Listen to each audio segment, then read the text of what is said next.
السلام عليكم ورحمة الله وبركاته. أهلا بيكم متابعين قناة رانيا طرباي. هنعمل مع بعض شوية محشي ورق العنب جامدين دول بطريقة سهلة جدا جدا بشكل حلو قوي. بينفع تقدميها في عزوماتك بالشكل الجميل ده.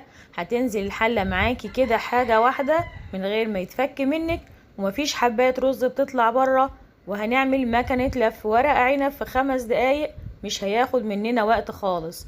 شايفين الصابع مستوي جدا وقلبه في نفس الوقت مفرفر، والحلة نازلة مظبوطة والصوابع كلها قد بعضها. ده شكل المحشي اهوت قبل ما نحطه في الحلة بعد ما حشيناه وهو لسه طري. شايفين يا جماعة بجد تحفة جدا، طريقته سهلة خالص، ما خدش مننا وقت. الناس اللي بتستصعبه هنعمل طريقة بسيطة كده وجميلة زي مكنة لف ورق العنب بالظبط. بس قبل ما نعمل الطريقة ونشوف الفيديو، ننزل كده نعمل لايك للفيديو واشتراك ونفعل زر الجرس علشان يوصلنا كل جديد. وما ننساش يا جماعة لو الفيديو عجبنا ما ننساش اللايك اكيد علشان يرفع الفيديو ويوصل لاكبر عدد من الناس. ونقول بسم الله الرحمن الرحيم ونبدأ كده في الوحشي ورق العنب بتاعنا النهاردة. ده خلطة المحشي هي زي ما بنعملها كلنا في اي بيت، خلطة محشي عادية جدا. اعمليها بقى بالطريقة اللي تريحك، مش هتفرق. تمام كده. وده عندنا ورق عنب انا كنت مخزناه في الفريزر، كنت مخزناه بطريقه جميله عشان كده طالع مظبوط معايا ومرصوص كويس واكني لسه عاملاه فريش. وهسيب لكم لينك الفيديو بتاع تخزين ورق العنب في صندوق الوصف تحت. تمام. يبقى كده ده ورق العنب اهو طالع مرصوص، وعندنا خلطه المحشي. هنشوف بقى هنبدا في لف المحشي بتاعنا ازاي. كل اللي انا هحتاجه في لف ورق العنب ده كيس من بتاع التلاجة، كيس تلاجة عادي جدا اهو مقفول زي ما هو مش هفتحه، وسكينة.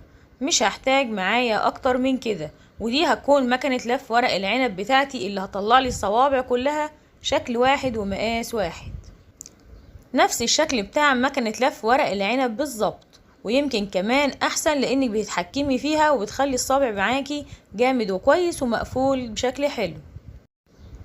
وانا يا جماعه بحب الف ورق العنب الاول بره في طبق وبعد كده ارصه في الحله عشان ارصه كويس وتنزل الحله كلها بشكل واحد، تنزل سليمه كده بنفس شكل الحله. اول حاجه عندي بجيب الورقه طبعا فردها كده، لو معاكي بقى بنوتك مفردالك الورق هيسهل عليكي خالص. تحطي شويه كميه الرز اللي انت عايزاها وبتفرديها بالشكل ده. بعد كده هنتني الطرفين كده، وعلى فكره ما بتاخدش وقت خالص، هو عشان انا بس بصور معاكم فبشتغل بالراحه عشان تبقى واضحه. بعد كده باخد التانية الاولانيه ده بظهر السكينه اللي معايا وبقوم شد، شفتي كده اهو، واتني الكيس بتاعك وشدي.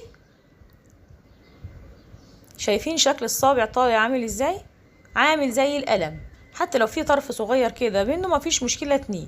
شايفين الصابع مقفول من فوق ومن تحت، طالع كله سمك واحد، طالع ناشف معايا بجد يا جماعه تحفه اكنه مرسوم.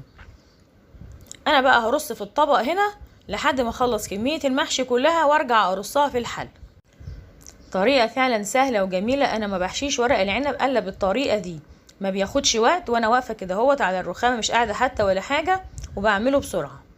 حتى لو الورقه مقطوعه معاكي، حتى لو الورقه صغيره ممكن تكمليها بورقه تانية، مش لازم تكون واخده شكل مظبوط او انسياب. انت بتظبطيها كده، بتتني الطرفين من فوق وبتقفلي الجناب، وبعد كده بتجيبي طرف الكيس. ودي نفس الفكره بتاعت مكنه ورق العنب بالظبط. شايفين الصابع عامل ازاي يا جماعه؟ بجد تحفه جدا، نفس السمك ونفس الشكل ونفس الطول، مفيش ناحيه تخينه وناحيه رفيعه ولا اي حاجه. بجد هيطلع لك شويه ورق عنب اكنك قايساهم بالمسطره. فردت الورقه وتحط كميه الرز المناسبه بتاعتك، بس افرديها ما تسيبيهاش في النص كده مكلكعه في النص.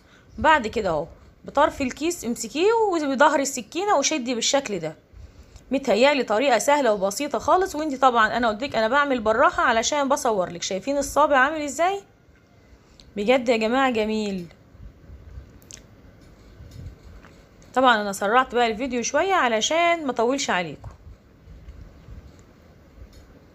حتى لو الورقه صغيره معاكي، حتى لو الورقه مقطوعه، حطي عليها ورقه مكان الحته المقطوعه ورقه تانية، هتظبط معاكي جدا وهيديكي نفس الشكل. اتني الحرفين والكيس وقومي شداه بالشكل ده اهو. اظن مفيش اسهل من كده، طريقة سهلة خالص اهيت. انا عملت كمية المحشي اهيت، طبعا هكمل بقى كمية المحشي كلها ونرجع نشوف هنرصها في الحلة ازاي. اوعي بقى تسيبي القناة وتروحي في حتة تانية. ده كمية المحشي بعد ما لفتها. شايفين يا جماعة الصوابع كلها شكل واحد ازاي، مفيش حباية رز طالعة لبره، مقفلة كويسة جدا. حتى لو صابع طويل او صابع قصير شوية بس نفس السمك ونفس الشكل، شكلها جميل. انا بس سبت دول واخر ورقتين عشان هوريكي لو الورقة مقطوعة معاكي ازاي تلفيها برضو، ما ترميش اي حاجة، ما بيبوظش معانا حاجة خالص. يعني مش لازم تكون الورقة سليمة علشان احشيها. شايفين دول ورقتين انا مجمعاهم اهوت. نفس الطريقة هحط شوية الرز واتني الطرفين، حتى لو الورقة مقطوعة مفيش منها مشكلة. خسارة ان انا بجد يا جماعة ارمي اي حاجة من ورق العنب. اهو انا قفلت الورقة طالعة بالظبط كأنها ورقة واحدة، مفيش اي فرق ولا اي اختلاف خالص اهوت، وطالعة مظبوطة معايا. هفرد معاكي كمان برضو واحدة مقطوعة علشان تعرفي ان احنا مش هنرمي اي حاجة خالص من ورق العنب، خسارة. انت بس كمليها باي قطعة ورق تانية مقطوعة عندك، لان احنا صعب طبعا ان احنا نلاقي الورق كله سليم او كله بنفس الشكل. هي فكرة الكيس يا جماعة ان هي بتقفل ورقة المحشي كويس من كل ناحية، وبتخليها كلها سوا واحد، مفيش حتة تخينة حتة رفيعة، وبتقفلها كويس عشان لما تستوي تفضل بنفس الشكل الجميل بتاعها ده. بس شدي كده الكيس بالشكل دوت. وعلى فكرة يا جماعة الطريقة دي ساعات انا بستعملها في الكفتة، لو انا مش هعمل الكفتة على الاسياخ بعمل الكفتة بالشكل ده برضو، بتطلع مسوية جدا وحلوة قوي. وده شكل ورق العنب اهوت بعد ما خلصناه. شايفين كله شكله جميل ما شاء الله، ومفيش حبايه رز طالعه من بره، والورقه بتاع المحشي صابع المحشي كله فعلا سوا واحد وشكله حلو. دي الحله اللي انا هرص فيها المحشي. انا في الارضيه حاطه بصل وفلفل زي ما انت شايفه كده، وبحط اللي انت عايزاه علشان برضو الارضيه تطلع سليمه ومفيش حاجه تتحرق من تحت. وبرص المحشي بالشكل ده علشان ينزل معايا بشكل مظبوط، وينزل معايا ما يفكش من بعض. هحط بقى قاعد المحشي، انا عامله له شوربه ومسخناها. هبدأ احط الاول طبق الاول كده على وش المحشي، وابدأ احط الشوربة بتاعتي علشان الرز ما يفكش، او الطبقة الفوقانية ما تفكش من المحشي. شايفين هو كده خلاص. طبعا كل واحدة على حسب نوع الرز اللي هي بتستخدمه في المحشي هتحط قاعد الرز بتاعها او قاعد المحشي بتاعها. انا كده خلاص القاعد كده مظبوط. هضيف بقى اضافة صغيرة وهي دبس الرمان، بيخلي مزازة حلوة قوي لورق العنب، بيزود المزازة اللي في ورق العنب.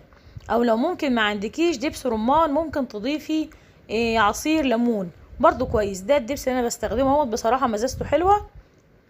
هضيف معلقة كبيرة على وش حلة المحشي، وده طبعا حاجة اضافية اختياري ما هياش اساسي ولا حاجة، بس هي فعلا حلوة وبتخلي مزازة المحشي كويسة. والشوربة اللي انا ضيفاها سخنة علشان الحلة تغلي على طول. هنحطها بقى على النار. خلاص هي كده شربتها مظبوطة وقعدها مظبوط، واول ما ينشف هنوطي عليه النار، ولما يستوي هنرجع نشوف شكل المحشي بتاعنا اللي احنا لفيناه بالمكنة بتاعتنا النهاردة او بالكيس هيكون شكله طالع عامل ازاي. نغطي الحلة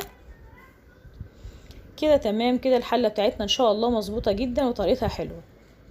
ده المحشي خلاص بعد ما استوى اهو يا جماعة. انا هجيبه بقى قدامكم هنقلبه سوا، هنسمي الله كده ونقلبه. كل حاجة قدامكم اهيت. بسم الله الرحمن الرحيم.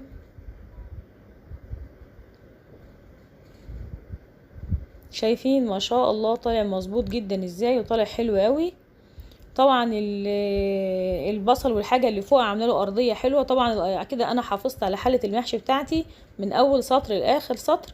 هشيل بقى الطبقة الفوقانية دي بالمعلقة ونشوف شكل المحشي بتاعنا عامل ازاي. وده المحشي بتاعنا هو بعد ما شيلنا الطبقة اللي احنا كنا حاطيناها.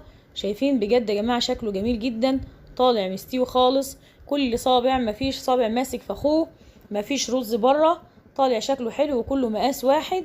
بجد طريقة حلوة جدا وطريقة ممتازة وما اخدش مننا وقت خالص.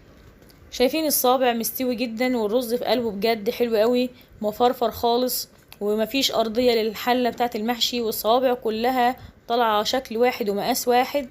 بجد حاجة كده تشرفك وحاجة كده حلوة، وكمان طريقة سهلة جدا ما خدش مننا فعلا اي وقت خالص. هتعمليه بسرعة. ما تقوليش لو عملته بايديا هيكون اسهل، لا لا خالص والله. جربي الطريقة دي فعلا هتعجبك وهتسهل عليكي محشي ورق العنب اللي احنا كلنا بنزهق منه. يا ريت بقى لو عجبتكم طريقة النهاردة في لف محشي ورق العنب والمكنة اللف اللي احنا عملناها بكل سهولة من حاجة بسيطة جدا موجودة في البيت، ما تنسوناش باللايك والشير والسبسكرايب وتفعيل زر الجرس علشان يوصلكم كل جديد انا بنزله.